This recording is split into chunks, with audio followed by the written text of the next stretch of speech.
తప్పిపోయిన బాలుడి కేసును ఉప్పల్ పోలీసులు గంట వ్యవధిలోనే ఛేదించారు. చంద్రయాన్ గుట్టకు చెందిన మరియం బేగం కుమారుడు రామంతపూర్లో తప్పిపోయాడు. అయితే వెంటనే వాళ్ళు ఉప్పల్ పోలీసులను ఆశ్రయించారు.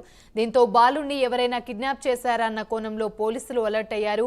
వెంటనే ఉప్పల్ సిఐ ఎలక్షన్ రెడ్డి బృందాలను ఏర్పాటు చేసి దర్యాప్తు చేపట్టారు. అయితే ప్రవీణ్ రెడ్డి అనే వ్యక్తికి బాబు కనిపించడంతో ఉప్పల్ సిఐకి ఫోటో వాట్సాప్ చేశారు. అనంతరం బాబుని సిఐ సమక్షంలో పేరెంట్స్ కి అప్పగించారు.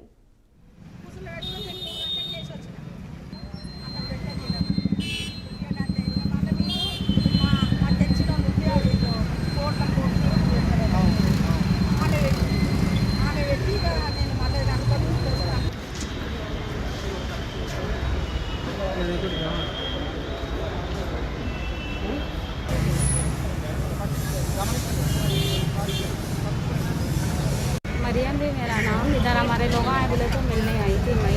इधर चाय पीने के रुके तो उनके पापा के पीछे गए समझे में। इधर से हम मिस हो गए, फिर जाके ऊपर PS में कंप्लेंट की।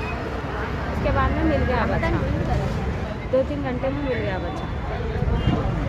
कंप्लेंट इतने घंटे के कंप्लेंट देने के बाद हाँ, 1 आवर में मिल गया।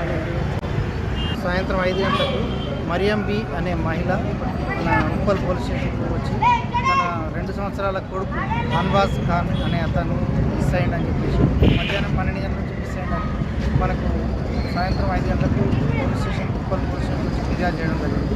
మనం వెంటనే ఎస్ఐ గారు మొబైల్స్ వెంటనే సర్చింగ్ ప్రాసెస్లో భాగంగా ఏరియాలో అనుకున్న చోట్లలో మెసేజ్ ఫ్లాష్ చేయడం జరిగింది. మనకు కమ్యూనిటీ పోలీస్ స్టేషన్లో భాగంగా మనకు లోకల్ ప్రవీణ్ రెడ్డి అనే వ్యక్తి మనకు బాబు యొక్క ఫోటో చూసి గుర్తుపట్టి మనకు